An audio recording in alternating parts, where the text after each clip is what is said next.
There are 5 fees that millions of UK pensioners are paying right now that they are legally exempt from, and every single one of them is different from the 7 bills I covered in my last video.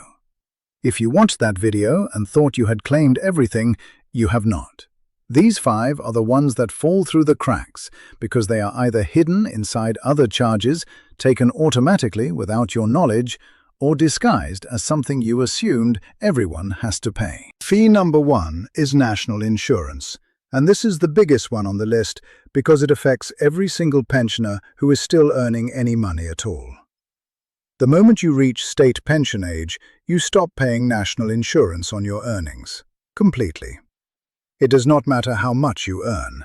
It does not matter whether you work full-time or part-time.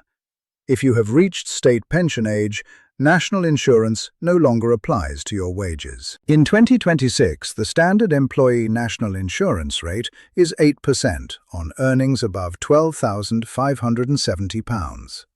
If you are over state pension age and earning £30,000 a year, that is roughly £1,394 you should not be paying every year.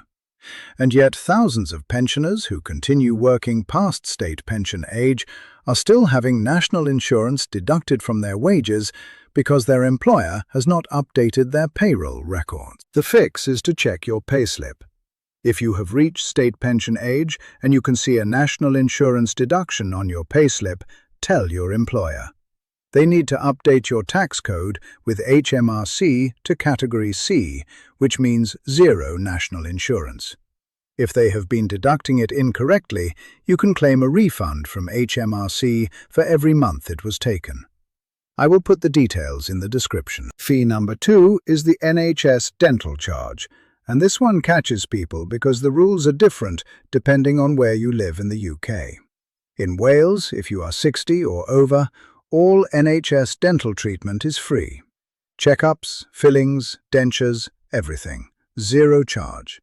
Most people in Wales over 60 do not know this and are either paying for private dental or avoiding the dentist entirely because they think they cannot afford it. In England, the rules are different. NHS dental treatment is not free at 60, but it is free if you receive pension credit guarantee credit. It is also free if you hold an HC2 certificate from the NHS Low Income Scheme.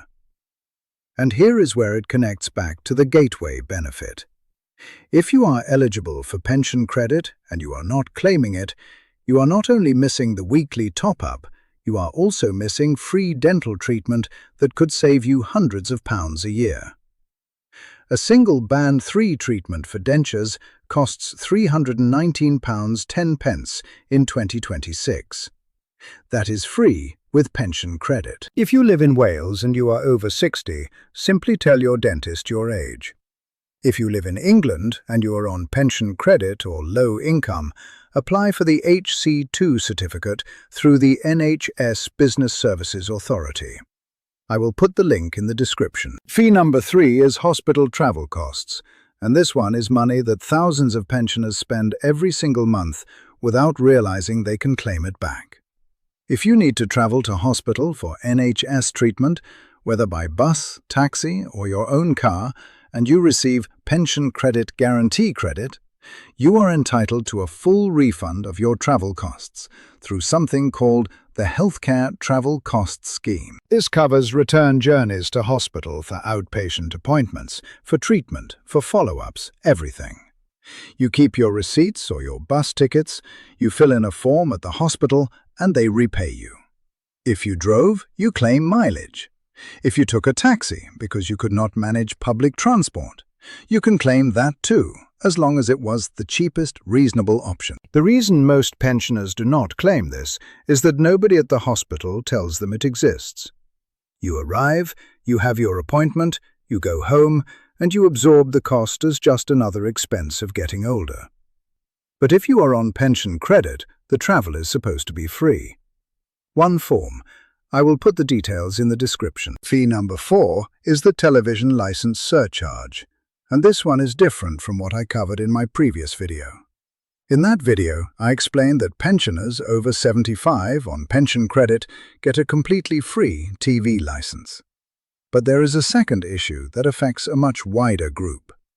If you are paying for your TV license by monthly direct debit, the BBC charges you a higher total amount across the year than if you pay in one lump sum.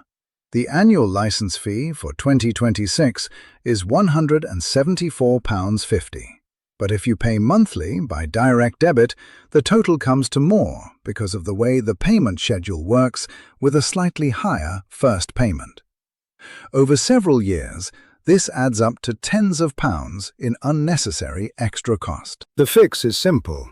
If you can afford to pay the full amount in one go, switch from monthly to annual payment. If you are over 75 and receiving pension credit, you should not be paying at all. And if you are over 75 and not receiving pension credit, check whether you qualify, because even a small amount of pension credit triggers the free license. The Pension Credit Helpline can tell you in one call whether you are eligible. I will put the number in the description. Fee number 5 is the charge for a lasting power of attorney, and this is one that most pensioners assume is fixed and unavoidable, but it is not. A lasting power of attorney costs £82 per document to register with the Office of the Public Guardian. Most people need two, one for property and finances and one for health and welfare, so the standard cost is £164. But if your income is below a certain threshold, or you receive certain means-tested benefits, including pension credit, guarantee credit, universal credit, income support, or income-based job seekers allowance, you can get a 50% reduction or a complete exemption from the registration fee.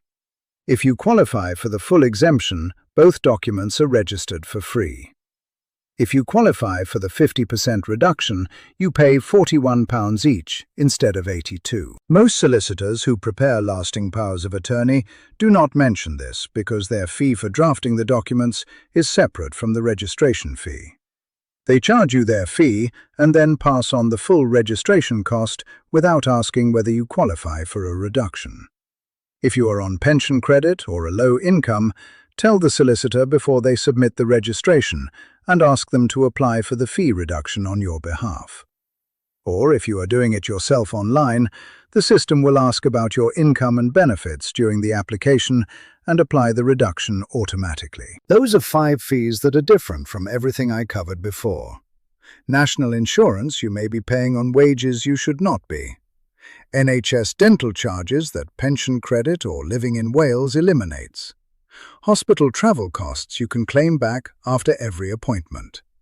The TV license surcharge from monthly payments you can avoid.